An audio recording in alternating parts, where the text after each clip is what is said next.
Hey everyone, and welcome back to the Teaching Tax Flow podcast, episode 124 today, as we wrap up our three-part ACE series and look at Schedule E. But before we do that, as always, let's take a brief moment and thank our episode sponsor. Are you leaving money on the table? Are you an accredited investor seeking new and exciting investment opportunities? Look no further than Integrated Investment Group, your trusted partner in financial success. At IIG, the focus is on delivering exclusive investment options tailored to your unique needs and goals. Contact them today and let their expert team guide you toward your financial aspirations. Wondering if you qualify as an accredited investor? Visit teachingtaxflow.com/IIG to find out and take the first step towards a brighter financial future. Integrated Investment Group, your path to financial success begins here. Securities offered through Cabin Securities. Member FINRA SIPC. All right, everybody, we are back here again. Again, as you heard in the intro, the last part of our ACE series. So part 3 of 3, we're looking at Schedule E. Yeah, that has a little rhyme to it. Disregard that. But Chris Pacuro, welcome back to your own show, sir. How are we doing? I'm wonderful. How are you doing today? I'm doing good, man. I feel like my voice is lowering, like I'm losing my voice already, probably because we've been talking about all this stuff. It is the quote unquote, I'm going to say it, so don't punch me, tax season. It's like deer hunting, I feel like, right? Like there's a start and a stop date a little bit. And why I like to say that to poke the bear with Chris a little bit, because we don't believe in tax season here at Teaching Tax Flow. And Chris, why do we even tell the audience why we don't believe in that term? Well, quite frankly, your tax return is a verb and not a noun. So yes, we have tax compliance, heavy tax compliance time, which the majority of people partake in tax compliance during the months of February, March, and April. But ultimately, your tax return is just an accumulation of all the transactions that occurred for the previous year, and it's very reactive. So if you want to legally and ethically change the tax you pay in your lifetime, you have to do the proper tax planning and strategy.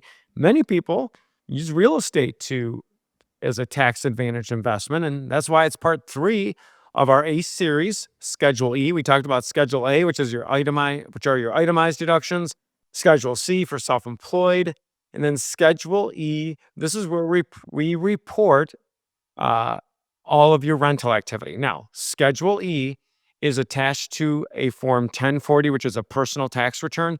If you own property in a partnership or in an S corporation, typically you don't want to own rental properties in an S corp, but in a partnership, you're going to file a form similar to Schedule E, but it's not going to be Schedule E. Schedule E is specifically for people that are reporting rental income and deductions and attaching it to a personal tax return. That could be an individual filer or someone filing jointly with a spouse.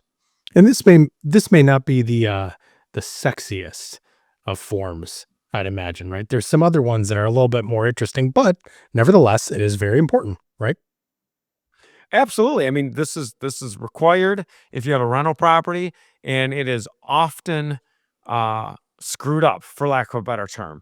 And we're going to talk through what goes on Schedule E and what are some of the very, very important numbers that go on there. What are some of the non-financial information that's required? And then a couple tips from the pros about things that often get missed. So let's talk about it. Schedule. I'm looking at this as kind of a 101 course on Schedule E, but might I backtrack?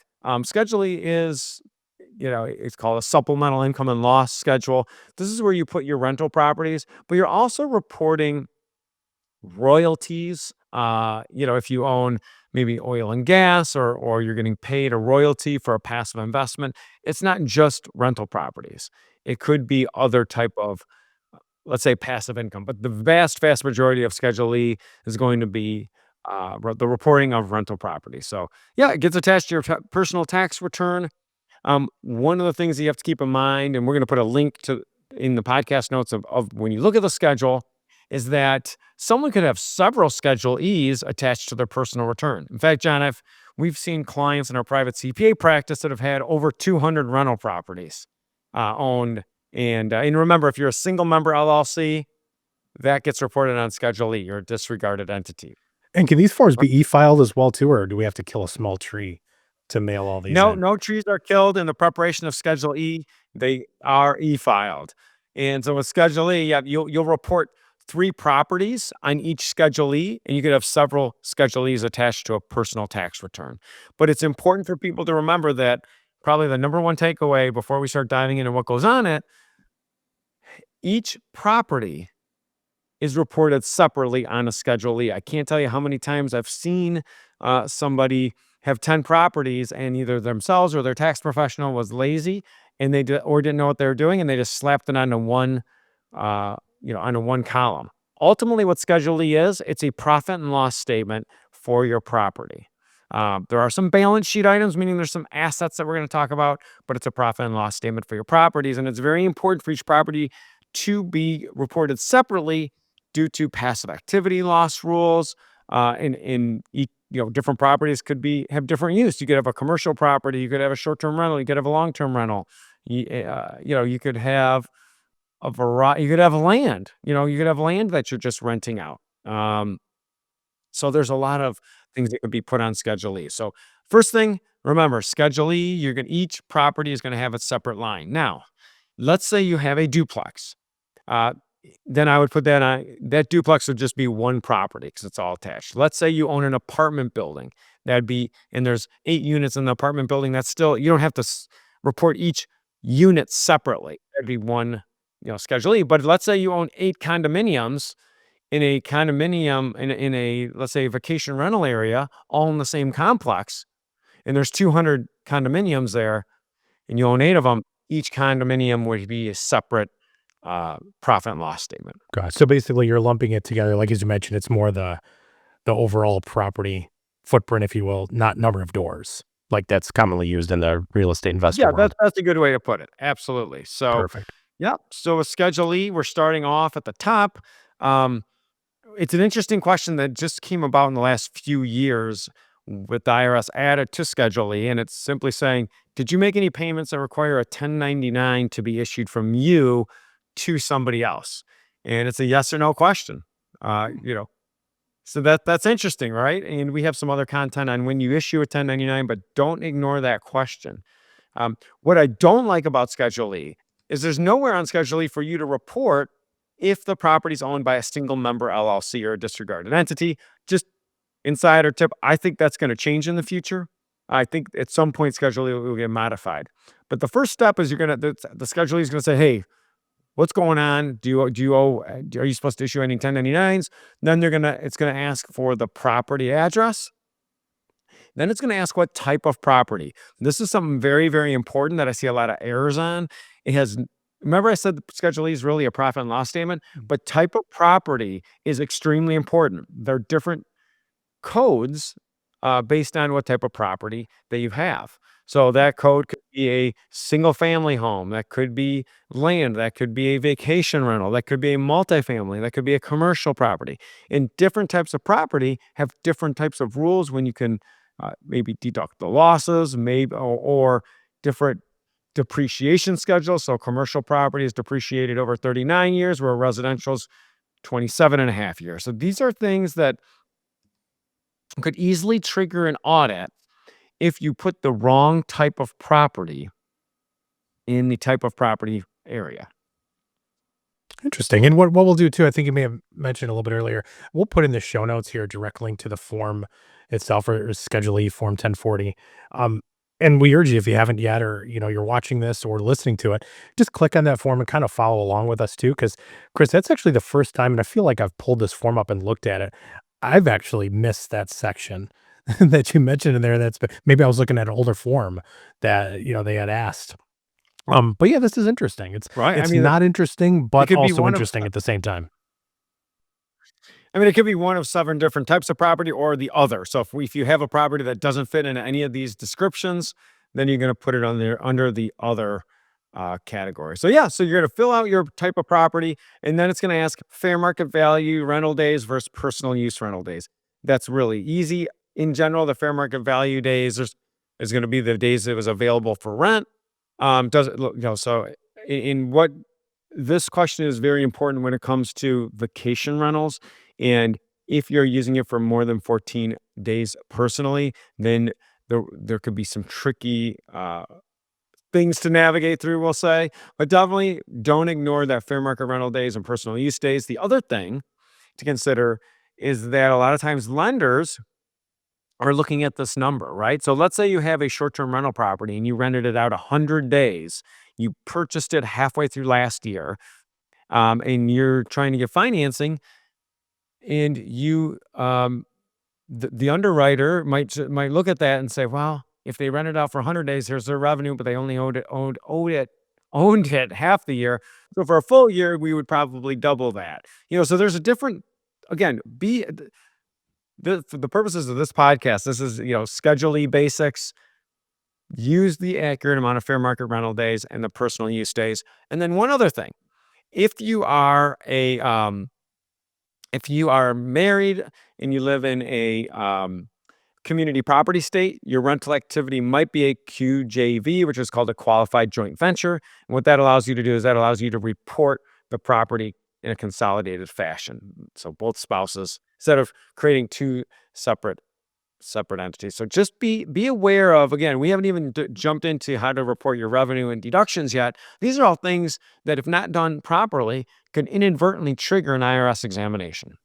So, and really with this, Chris, I know the question comes up all the time is like, how can I avoid an audit?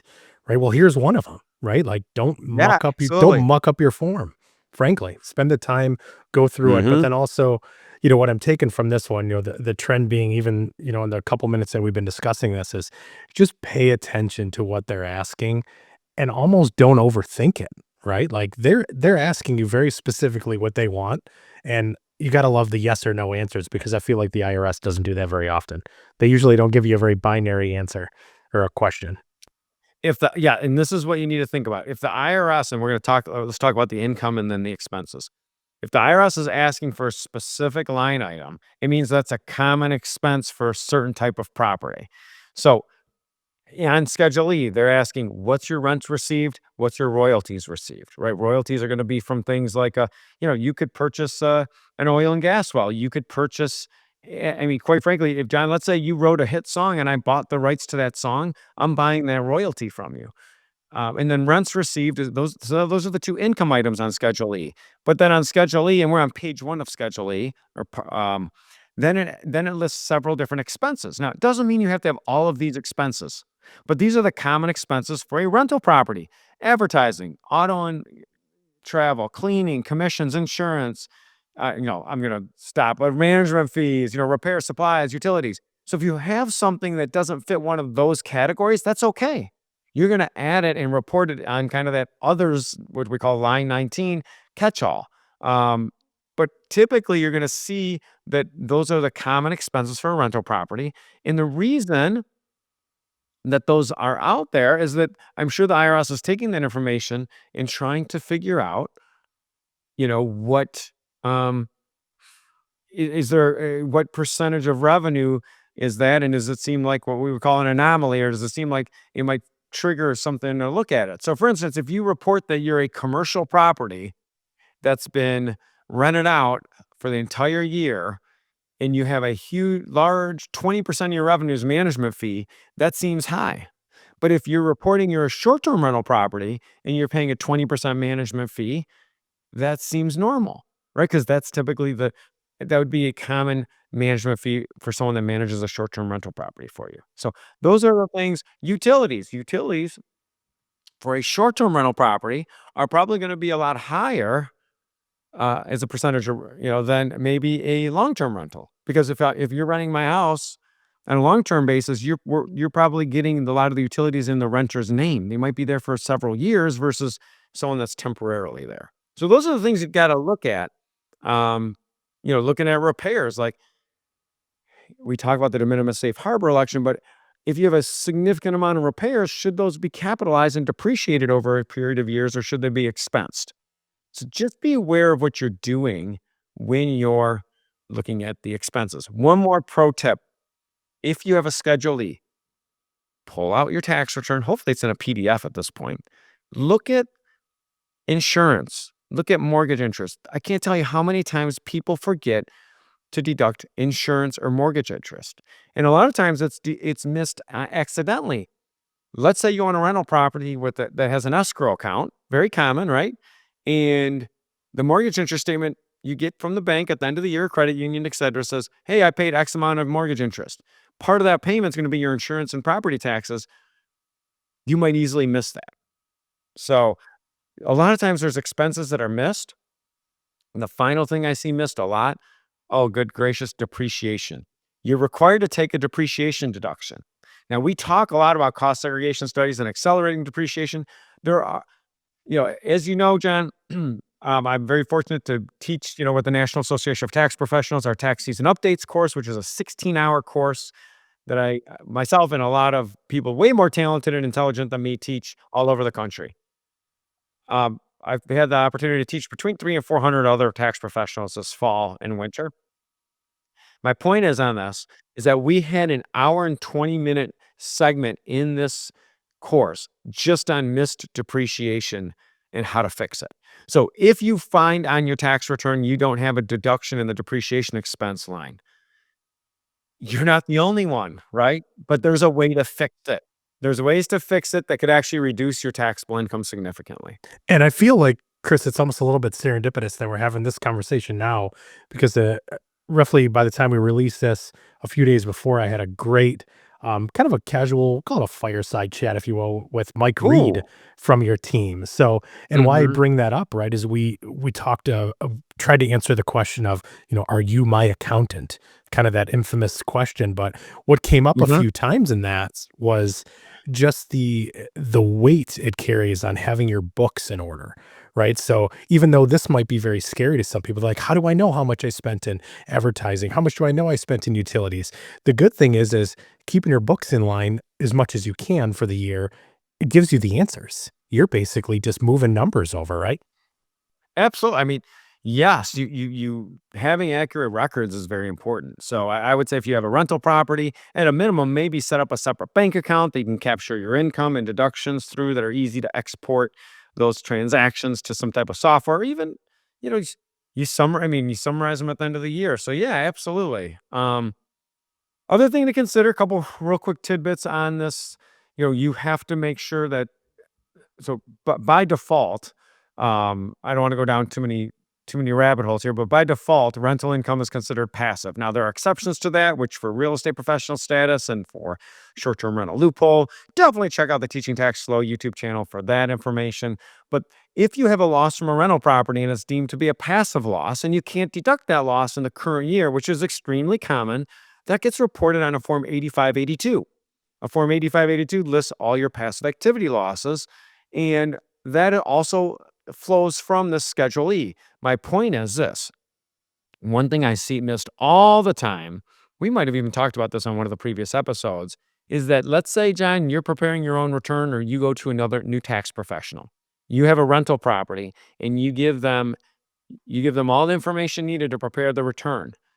You always need to look back at the previous year return to see if one, where the depreciation schedule is, meaning how much cost basis of the property is and depreciation deduction. But two, are there passive activity losses that have to get entered into the new software? They're so easy to miss and they're very, very valuable, especially when you sell that property or sell another property. So I would say 8582 is definitely linked to Schedule E. They might not be brother and sister, but they're going to the same holiday party or family reunion. Oh, that's a good way to put it, man. And I'm thinking, again, me not being the tax guy here, I look at this as almost if you do say we'll just take example, you say you have one rental property, right? Sure, you might know how well it's doing, at any given time. You kind of have that gut feeling. Um, but this really is like your annual report card, right? Like you had mentioned on there, sometimes you forget about mortgage insurance or your mortgage interest or your insurance. Frankly, I mean, it kinda goes without saying, you might look at this, even if it's not prepared by you, it might be prepared by your tax professional. You might get this. It's pretty important that you look at it because you might say, "Holy cow, like, I'm paying way too much in this," and you go out and look at other options. So, add kinda what I'm trying to do is add a little life to a very static or Right. stagnant I mean, form, right? Using it for a good thing. this isn't, yeah, I'm going to leave you with a couple action items, pro tips. on Schedule E. So Schedule E, let me leave you with this. On page 2 of Schedule E, that's where you're going to report any K1s. We have a whole separate episode. I think K1s for dummies, basics for partnership and S corp returns. Any K1s you're getting from a partnership or an S corporation are going to get reported on page 2 of Schedule E. Let's focus on page 1. What are your takeaways from here? 1, most commonly missed deduction, depreciation. If you've missed it, it's fixable. Go talk to a tax professional. 2, make sure you break down the categories of your expenses. I can't tell you how many times, John, in my over 20-year career, someone said, well, I got a rental property. Yes, sir. What are the income and deductions? Well, I make $100 a month. Oh yeah, that's not what we put on our return. My mortgage is $1,100 and I rent $1,200 to rent. Okay, that's great, but we need a breakdown of that. You put that on a tax return, and I could pretty much. I'm not going to promise anything, but your chances of getting examined are much higher. So break it down, make it easy for your tax professional to help you. And then the final takeaway is make sure you properly categorize the type of property in the rental days. And one more bonus that I already talked about, be very mindful of Form 8582 and how that plays a role. As always, shameless plug, if you've got rental property, definitely jump in our Defeating Taxes private Facebook group, defeatingtaxes.com. Ask any question. John, we run something almost every Friday where we ask members of the Facebook group, ask any question that you want, and we reply within 1 business day. It's funny, John, we have a ton of tax professionals in that group that always love to jump in and help out the taxpayers. Absolutely. And even that, Chris, I mean, I know I've mentioned this a few episodes ago, given the time frame here. If anybody's looking for somebody to prepare these returns that actually knows what they're talking about, I shouldn't say that in a bad way. It's not that a lot don't, but are very familiar with this form, what goes into it, strategies behind it. You guys offer that through your private practice and other resources and whatnot. So, and that's just at 2025.tax. So 20, the numerical 2025.tax, and has that form on it. So you get a shameless plug. I get a shameless plug, sir. We both get a point on the scoreboard. We'll take it. We need all the points we can get as we enter March Madness time as our segue. And for everyone that listened, honestly, thank you so much for jumping into the ACE. These 3 weeks of the ACE content. Again, like you said, John, this isn't the sexiest stuff. We've had some really cool content as far as tax strategy. We've got very excited about what's coming up. But the ACE, Schedule A, Schedule C, Schedule E, that is the nuts and bolts, the foundation of tax preparation and tax planning. If you'd like what you're hearing, again, we can't thank you enough for people that have subscribed to the YouTube channel and given us a 5-star review, because that's the fuel to our fire, and it allows us to keep cranking out great content and coming up with more topics based on what our community, the tax planning community, tells us to do. Absolutely. And as always, we'll see everybody back here again on the Teaching Tax Flow podcast next week. So it's going to be a different day, different date, roughly about the same time, but different topic. Thanks, Chris, again, as always. And one more thing before we wrap up here. We want to know what you guys want to hear, right? So we constantly get these topics through our Defeating Taxes, through that Facebook group. We get messages from people. If there's anything you want to hear us discuss, sometimes we don't have the best answers. That's what I love going to Chris for and say, hey, we got a great topic. Go find a great guest. And that's really what, Chris, as you mentioned it, that's the fuel of our fire. Send us those ideas. We love it. We have so many of them. We just want to make sure that what we're doing is exactly what you guys want to hear. Without going into exactly what it is, we are extremely proud of just the absolute sheer volume of people that have downloaded this podcast, going on 2 years, almost now, a little bit over. So keep them coming. We love it. And again, we'll see you next week. The content provided is for educational purposes only. We encourage you to seek personalized investment advice from your financial professional. For all tax and legal advice, please consult your CPA or attorney. Investment advisory services are offered through Cabin Advisors, a registered investment advisor. Securities are offered through Cabin Securities, a registered broker-dealer. The content of this podcast does not constitute an offer of securities. Offerings can only be made through an offering memorandum, and you should carefully examine the risk factors and other information contained in the memorandum.